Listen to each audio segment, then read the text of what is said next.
He is 100% worth it. He takes it to another level. Oh my God, I just fell in love with it. Thanks so much, Jay. Blew my mind. And it worked. I wanted to buy my thing. Jay is, I would say, the Yoda of sales calls, man. Just talking to Jay, he was so good at just taking what it is, seeing the opportunity and the value and the real reason we are making it. Talk to Jay, because he got it. He can definitely help you out. Talk to Jay. You're going to get a lot. You're going to gain a lot. I would absolutely recommend him for any position that you have. Jay's definitely the guy. Give him the chance, give him the opportunity. You won't regret it. He's good at what he does, so I highly recommend him, and I would book him before he is fully booked out.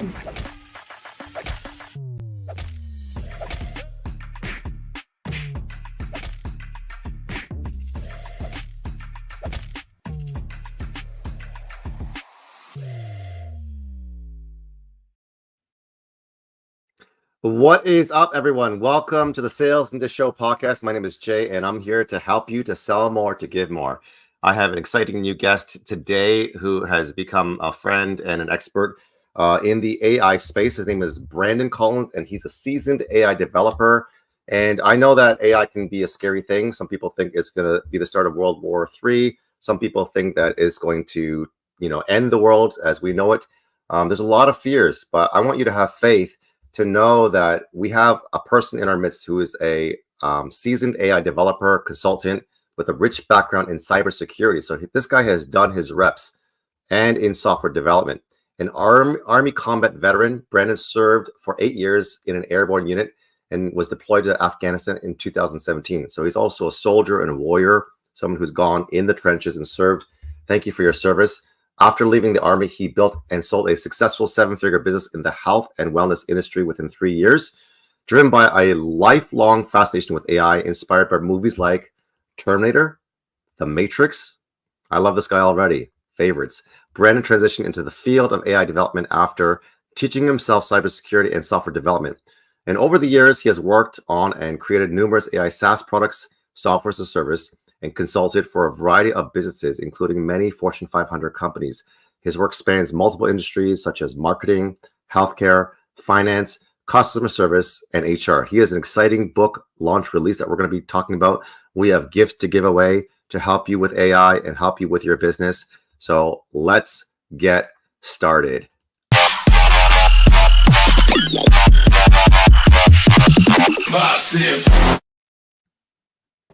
Was I muted the whole time? No, you were good. You were good. I heard everything. Okay, perfect. Because I just saw a mute on my thing, so I was like, did I just do the whole intro with a mute? That's the life of a podcaster, just trying to learn all the technology and all the software. And that is a perfect segue to software development and AI development. So, I've got kids that are 16, 14, and 10 turning 11. My son has taken some interest in coding. Where did it all start with you? Was it video games? Was it coding? Was it, dismantling different computers and putting them together? Where did it all start? I would say it started with the early versions of AI when I was experimenting with them on a previous business of mine. And then I really dove deep into it after getting into cybersecurity and software development. AI definitely helped in both of those areas. And then it naturally flowed one right into the other. It was cybersecurity, then software development, and then immediately into AI development after that. So yeah, it started with AI. Wow. Okay. Take us back, a couple of decades when you were growing up. Before you were in the military, before you were into AI, obviously those things did not exist as we know it today. What got you into entrepreneurship? What was the triggers? What were the lasting memories that said, hey, I want to be an entrepreneur. I don't want to work, in a desk job. I give a lot of flack to MLMs and network marketing companies, but it was actually a network marketing company called World Ventures that made me even start thinking about entrepreneurship. World Ventures was a travel-based MLM. And I remember being in high school trying to get my friends to sign up for it in my senior year. I failed miserably, obviously, with that MLM, but it was a great start to entrepreneurship.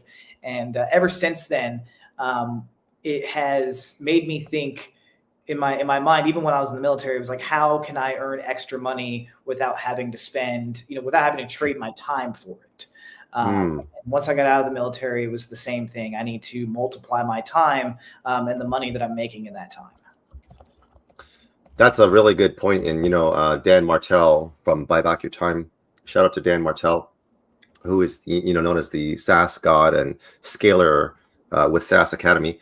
So when you want to trade, you don't want to trade your time for dollars, as you said, but you want to multiply time and buy back your time. What were some practical, whether it's automation systems, IT, AI, and maybe because we're talking about AI, what can AI help save time and multiply time and save money and make money? What are some things that AI can do? Well, for business owners, I'll tell you the most common uses that I'm seeing as an AI developer and consultant is that AI is being used for customer service, AI is being used for content creation, and AI is being used for marketing. Those are the three biggest things that I'm seeing AI being used for small businesses. Now, big businesses, big tech companies are using AI for deep data analytics and decision making and stuff like that. But on the smaller scale, with small business owners, content creation, organic marketing, and customer service are the most common uses that I'm seeing. So, are you saying that AI is good enough to create us content and copy that humans don't need to touch, whether it's using ChatGPT or other third-party AI software? Are we at that point in that level where, if we talk about copywriters, whether it's replacing them or augmenting and leveraging the tools, have we gotten to the level where AI can create humanistic, resonating copy that is in our voice? Yes and no. Yes and no. If you just go on to ChatGPT, or we'll take ChatGPT 4.0 for example. That's the newest one that just came out, I think, last Thursday. That one is, if you think about the difference between GPT 3.5 and GPT 4, that level of difference is GPT 4 versus GPT 4.0.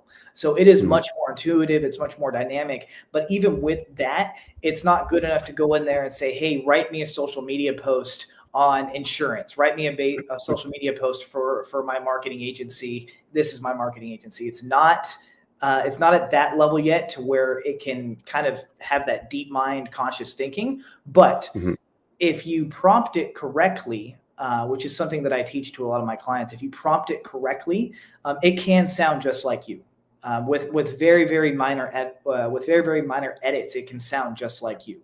And I actually have a framework that I teach people how to make AI sound just like you, and to create what I call a personality prompt tag that they can add at the beginning or the end of every single one of their prompts so that the output sounds just like how they would probably say it.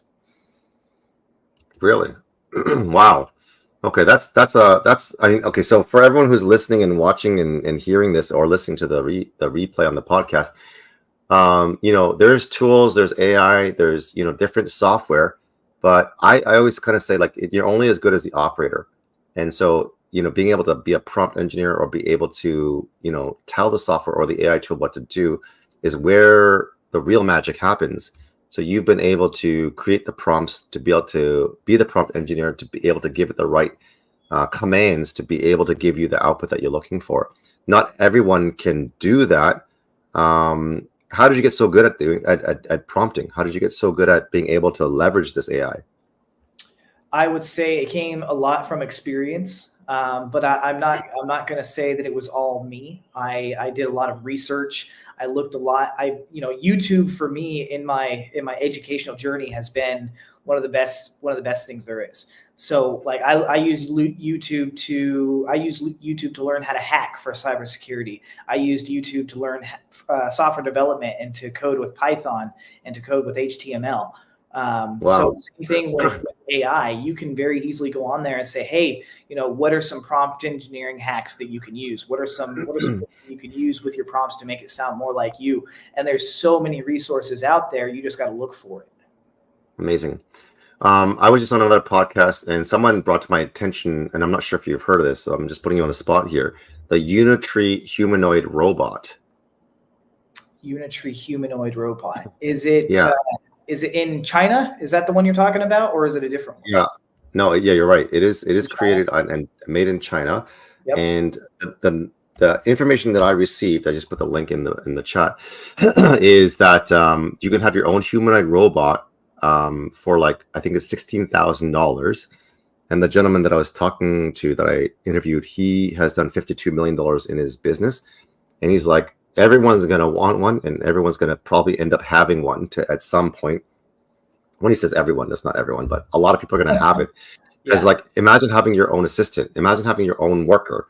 More so than like a dog that doesn't really have the intelligence, but having a robot that you can program to help, an aged parent, or to help, I don't know if it's going to be able to babysit. I mean, there's probably some legal ramifications there as well. But imagine being the helper to serve and to clean and to help you with your household, chores.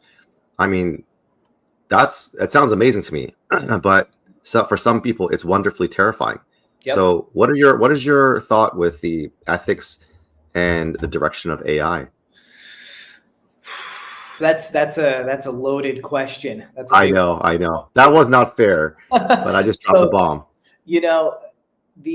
I have mixed feelings about it. I think that AI, if used responsibly, and if it was continued to be developed responsibly, could be the thing that takes us from a tier 0 to a tier 1 society. I'm not sure if you know what that is. No, I don't.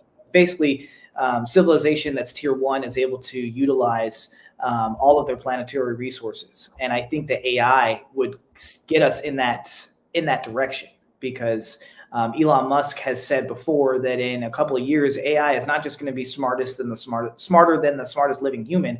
AI is going to be smarter than all humans combined. And wow. I think that's a crazy thing, and it's just as dangerous as it is exciting. And Sam Altman has been under fire before. Sam Altman is the owner of the founder of ChatGPT and OpenAI. He's been under fire before for how ChatGPT was created and the ethics behind it, how the data was acquired, and the rate at which it's growing is almost at this point uncontrollable. So if you look at it like that, like, yes, it is pretty scary. And if we don't find a way to keep control of it now, then it could quite possibly be something where it could be a problem in the future. And I'll add one more thing. It was a quote from Elon Musk. He said, when humans go and we decide that we're going to build a road somewhere, and there's an anthill on the path of that road, well, goodbye anthill. It's gone. Yeah, you're right. There's no thought process behind it, because we're a higher elevated being. We don't, unfortunately, we don't care about that anthill. That's right. Artificial intelligence, if there's a goal that it needs to accomplish and human beings are in the way of that goal, well, then bye-bye human beings. So as it's being developed, if there are safeguards in place, controls in place to make sure that that level of thinking doesn't happen, or at least can't be executed on, then I think it's, ethically it's going in the right direction. But, I'm not in a position to be able to control any of that. I know how to use the tools that are available on the market right now. Right, right. I know you were inspired by movies like The Terminator and Matrix, which I just saw with my son recently, the Matrix that is, and just fascinated by technology, even back then, and what we're living today is a reality. And you can only imagine 5, 10, 20 years from now, what kind of life, what kind of cars, what kind of houses that we're going to be living in, and how technology is going to literally change the face of the earth. So, in your army veteran years as a combat veteran, you served for 5 years, or sorry, you served for 8 years in airborne unit and deployed to Afghanistan in 2017. What are some of the stories that you learned? I mean, I'm just gonna guess you're jumping out of planes. I don't know how many feet you're in the air, and all I could think of is like, I don't want to jump out of a plane, and am I gonna make it back home? And am I gonna land in a safe place? Or am I gonna get shot while in the air? Like, what are some of the lessons that you learned in entrepreneurship and AI that you learned as an Army combat veteran, as an airborne trooper? I would say the biggest takeaway from the military, unfortunately for me, I was in a combat type of job. I was in artillery. I was in airborne artillery. So what we did, Oh, no. our job in war would be to throw a big giant artillery cannon out of a plane, and then afterward we jump out and we go and converge on that artillery cannon. We put it in operations and we start killing the enemy from miles away. That would be my ultimate job. Now, since we weren't always in combat, that wasn't my only job. But what I can tell you from having that experience and all the training and the exercises that we did is that having the motivation and the willpower to make a decision on the spot when you need to and just execute is a huge combat multiplier in entrepreneurship as well.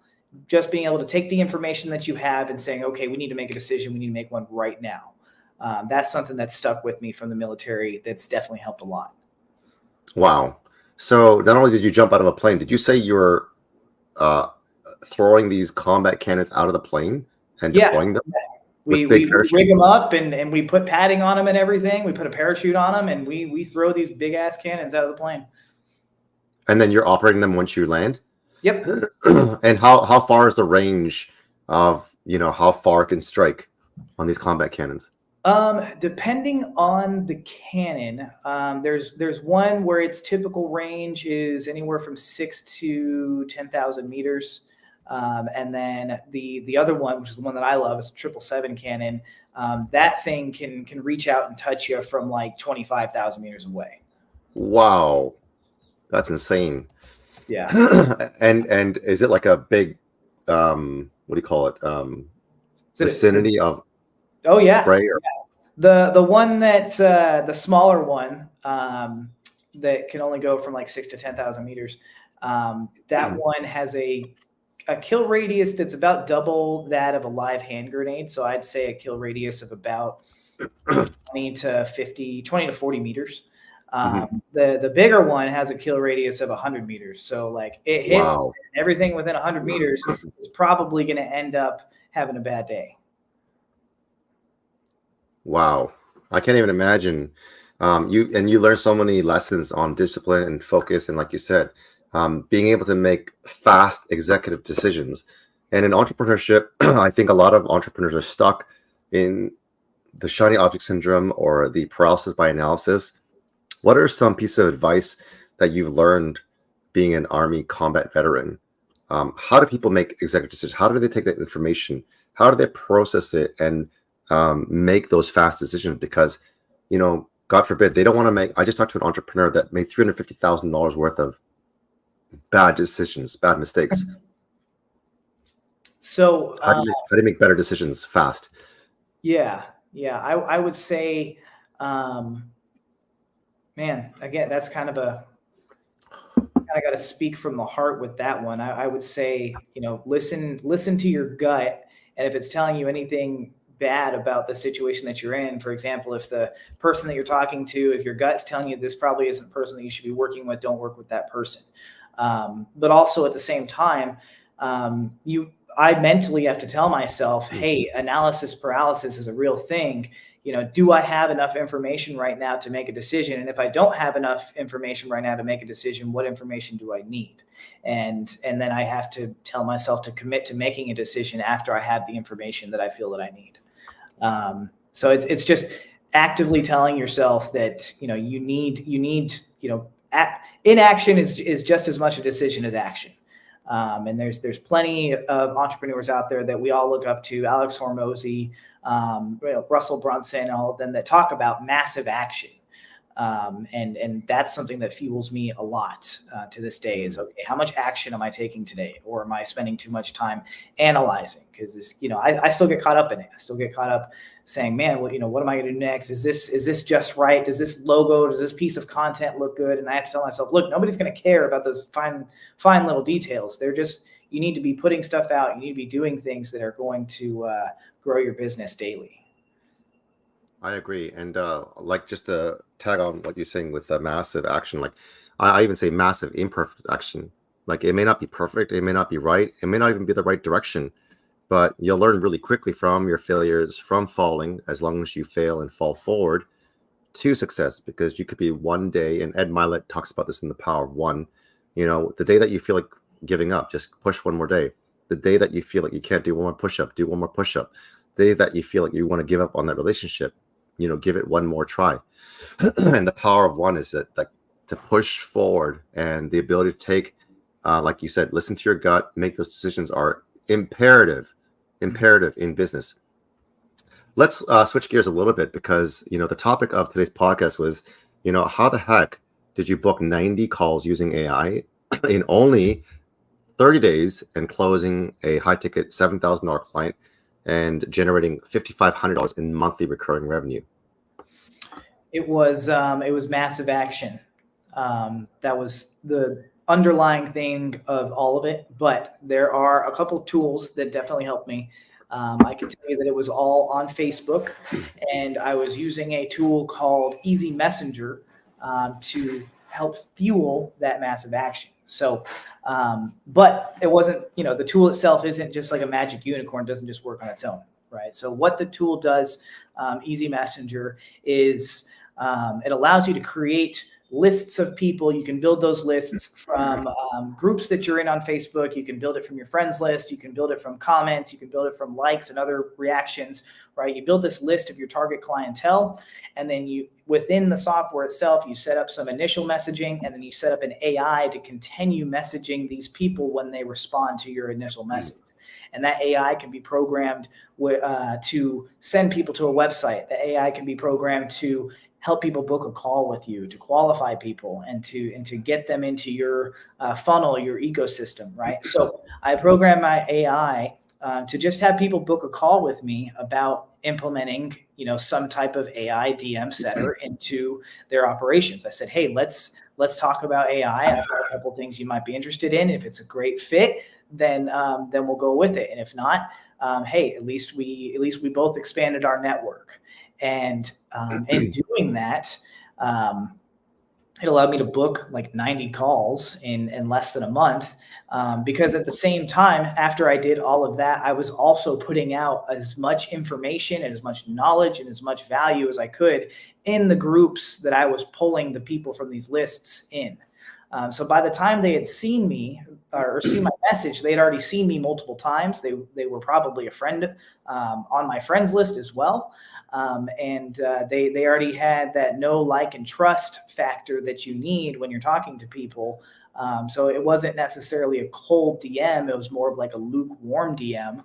And, all these people were more than happy to get on a conversation with me. And when they saw the value of the service I was providing and the software that I was promoting to them and showing them, they were like, hell yes, sign me up. So, like you said, I ended up doing $7,700 in revenue, $5,500 in monthly recurring revenue in the first month.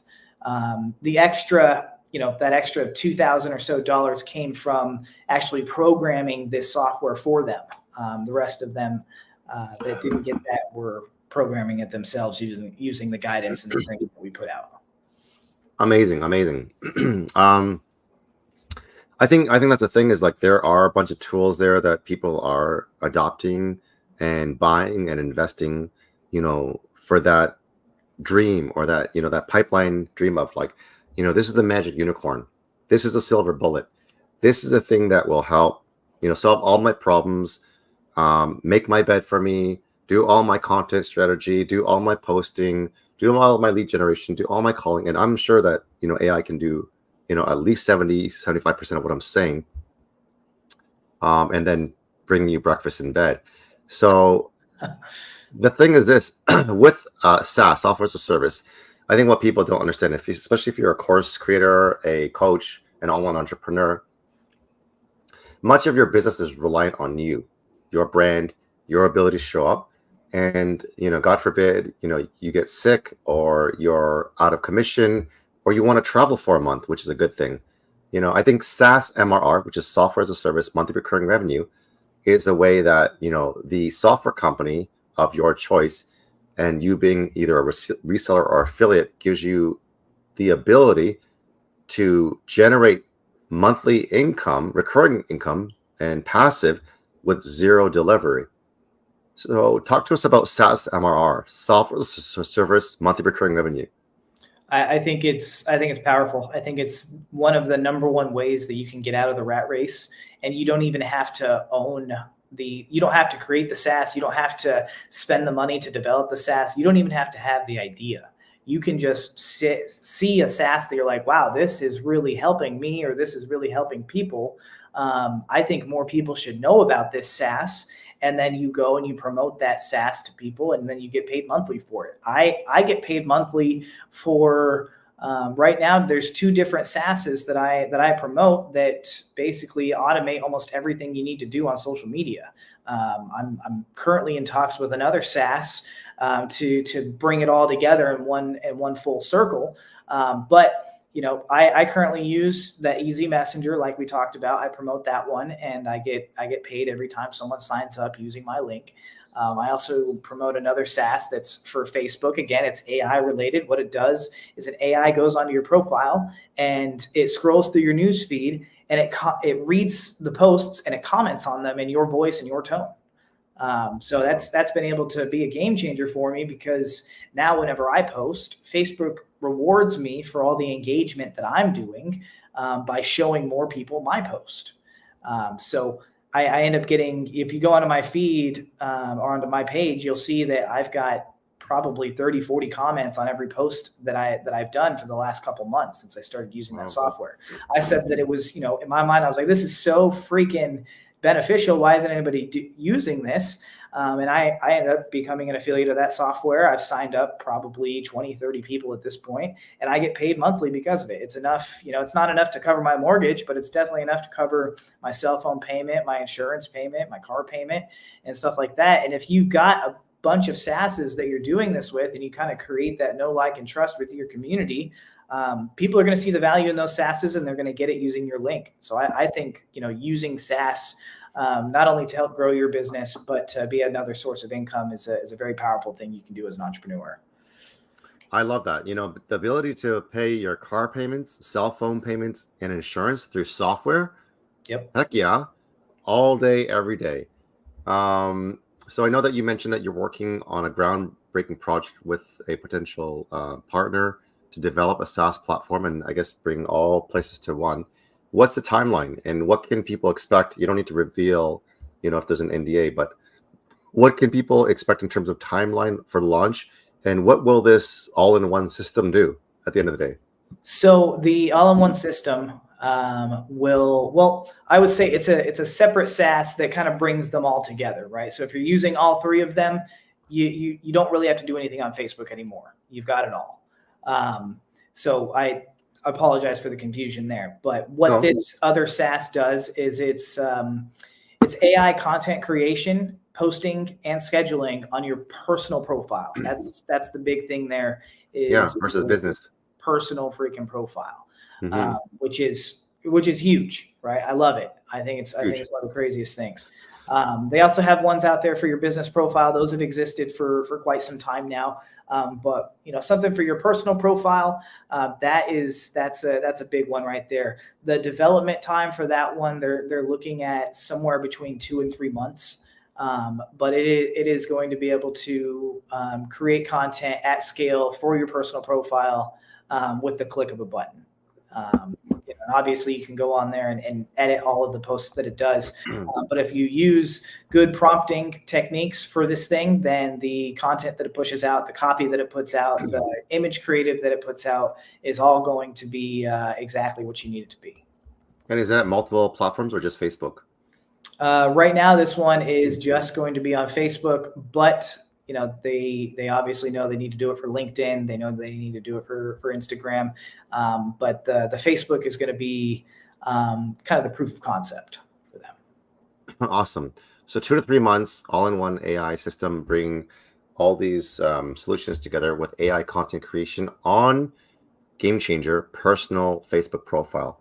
Everything that I've seen has been business pages only, unless you're running, 25,000 or, exorbitant amounts on ad spend. It's a bit of a throw up in the air, if you will. Yep. So talk about your firstborn book, your book launch. My first book. Yeah. It's called Using AI Like a Pro.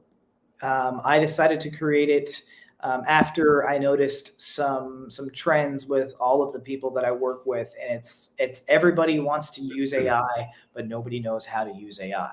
So I get mixed reviews from people say, "Oh, ChatGPT sucks." And I'm like, "Nah, you're just not using it correctly, man." Because I've used ChatGPT to make a lot of money in the last year or so. So what this book does is it's very heavy on prompt engineering. It's designed to take somebody who's a non-user or a beginner user of an LLM like ChatGPT and turn them into an intermediate/high intermediate user of that LLM. And it's like I said, it's very focused on prompt engineering, not just on giving them prompts or giving them ideas for prompts, but in teaching you how you should be thinking when you're creating these prompts, how you need to design this prompt for your specific business in your specific situation. And then it also goes even to more advanced techniques like using certain coding symbols that you would normally only see in software development within your prompts. Because what those coding symbols might do, like for example, hashtags or asterisks, can tell ChatGPT to take a special focus on this part of the prompt, or to make sure that they're looking at this part of the prompt in a specific way. So you can program ChatGPT or any LLM to do all of that using those coding symbols, and I teach people how to do and apply all of that to their prompts in the book. Now I have to ask, because it is an AI book launch, was it created by AI? It was I would say partially. Now AI didn't write the entire thing. AI helped me figure out the outline and the format of the book. And then for simple little things like, hey, I need to create an excerpt for this, please create an excerpt. Or hey, I need some prompt ideas for the prompt engineering examples that I'm giving to these people. Yes, AI helped there. But AI itself did not go and write the entire book by itself. I don't think ChatGPT or any LLM is at the level right now where they could write a book like that. Because the book itself is pretty lengthy.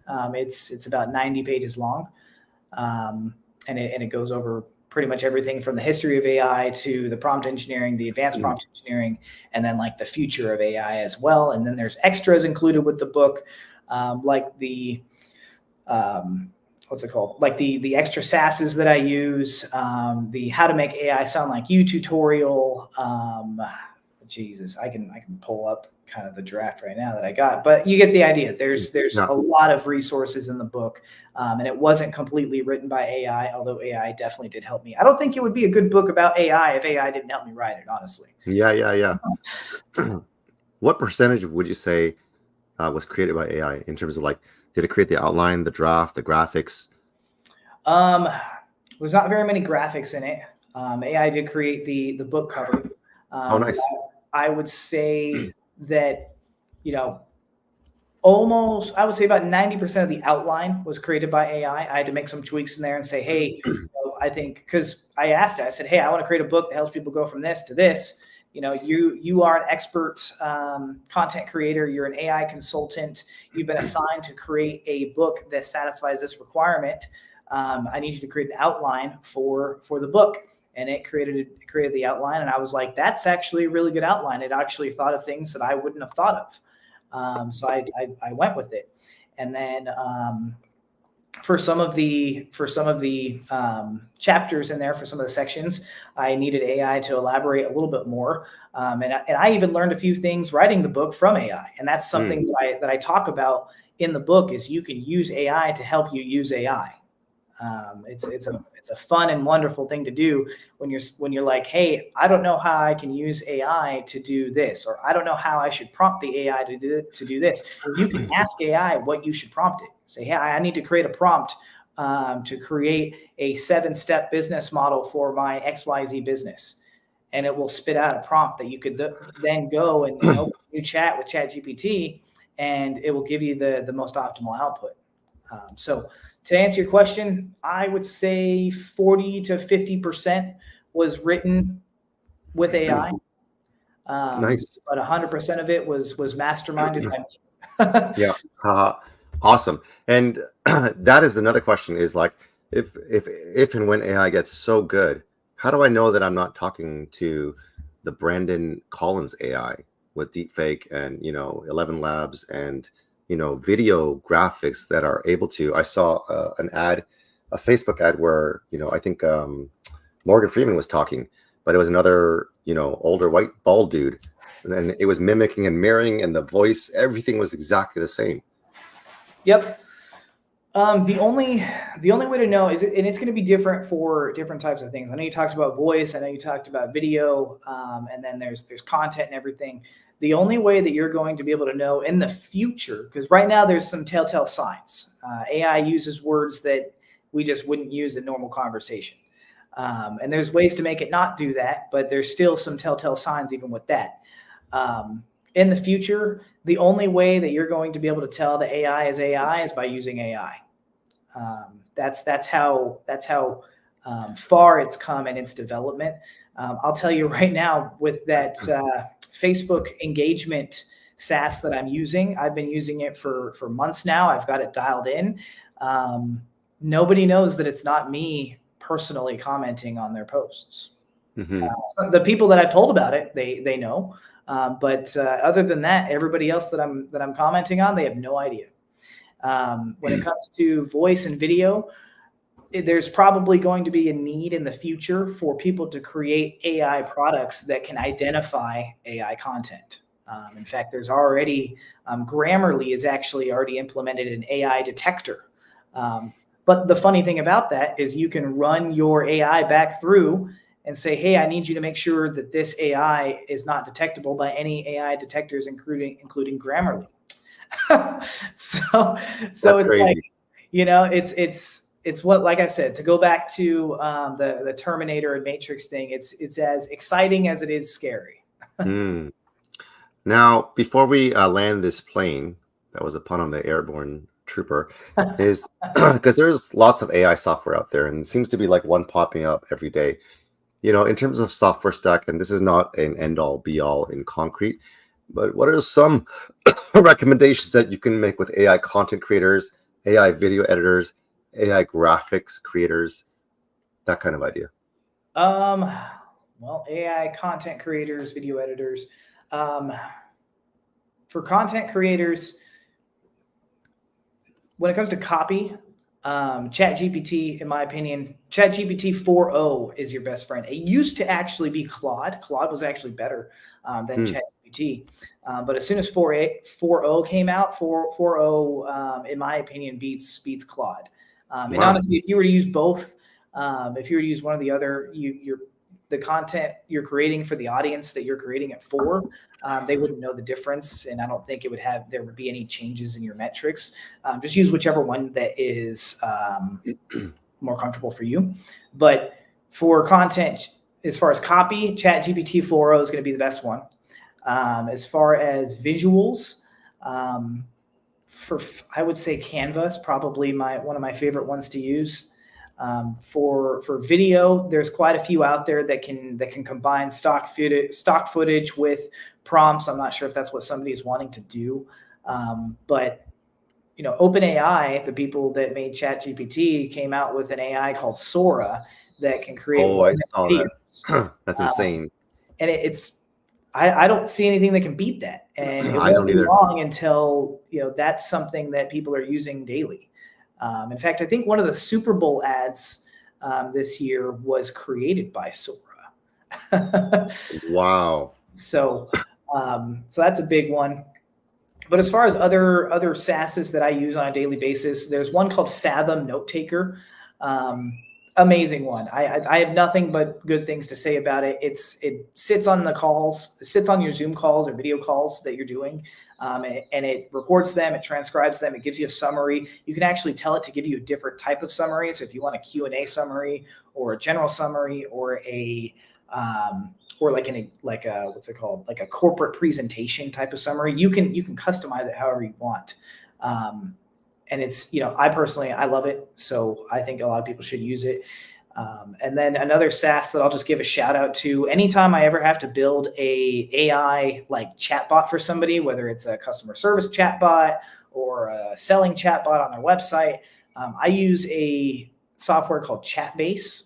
And the reason I like this one is because you can train it with so much data. It's not even funny. Like, I've never encountered a client that had so much data that I couldn't train it, or that I couldn't fit it into the chatbot. And they just, as soon as ChatGPT 4.0 was released, they switched over everything they had to ChatGPT 4.0. So now it's even cheaper to use it. So that's my favorite one. It's called chatbase.co. I actually have a link for it if people want to reach out to me. I can send them my link for it and help Absolutely. them with it. So when you said graphics, did you say Canva versus like Midjourney or DALL-E? When I think graphics and I think about like how marketers are using graphics and the editing that they need to do with it, I like Canva's versatility and the ability to edit. Now, as far as the what's the word I'm looking for? Not the quality, but the complexity of the images that can be created with AI, Midjourney is by far the best one. You can give Midjourney a lengthy prompt, and it can create some of the most unimaginable things. But as far as like usability and being able to customize and edit on the fly, I think Canva's better. But it just really depends on what your use case is. Right. And I'll share one more that you probably know of, but in terms of presentations or slide decks, I found gamma.app to work really well. They give a bunch of free credits that I was able to create like 10 slides that I presented both in my masterminds, in summits, in challenges, and also in a Christian private high school last week, which went really well. And it literally puts it together in like 30 seconds. You got to tweak it a little bit, but it does a pretty good job. Gamma.app I found to be a real game changer. That's really cool. Yeah, I've never heard of that one. I'm gonna have to check that one out. Now, you have a couple of free gifts here, and we want to put them down here. So there's an opportunity for you guys to get a complimentary AI audit call. Calendly.com, Brandon AI Consulting /connect or connection call. And there's also a free gift that Brandon wants to extend to you guys to discover how to make AI sound like you. I'm losing my voice. So last words or thoughts on how do you make AI sound like you? Obviously in the Google Doc, but so there's actually when they go to that Google document, they're going to see there's a whole process with it. They have to take a personality test, a minimum one personality test, and I give them a resource within the document to go and take a free one, the Myers-Briggs test. But I also show people how to implement other personality tests that they've taken before into the prompt so that they can have ChatGPT give them a personality prompt tag that includes the results from that personality test. The tutorial also tells them, also asks them, like, what are your favorite authors? Who inspires you? Who is somebody that you would consider a mentor? Stuff like that. And it includes all of that when it creates your personality prompt. Wow. So on behalf of Brandon and myself, I want to thank everyone for tuning in to the Sales Ninja Show. There are so many golden nuggets and resources and gifts and calls and strategies and documents that you guys can utilize, leverage, that has helped Brandon generate 90 sales calls in 1 month, $7,000 with a high ticket client, and over $5,500 in monthly recurring SaaS MRR. Write that down on your notebook, write it down on your iPhone, in your notepad. SaaS MRR is a solution for flexibility, finance, and freedom. For those of you who want to, like me, go mountain biking, skiing, snowboarding, and golfing all on the same day, all day, every day, this is the ticket. This is the golden ticket. And just want to thank you, Brandon, for inspiring us and giving us faith over fear with regards to AI. And thank you so much for joining and tuning into the Sales Ninja Show podcast. On behalf of everyone here, just remember, faith without actions is dead, and we want you to sell more, to give more. Thank you so much once again, Brandon, for your time. Thank you. Take care.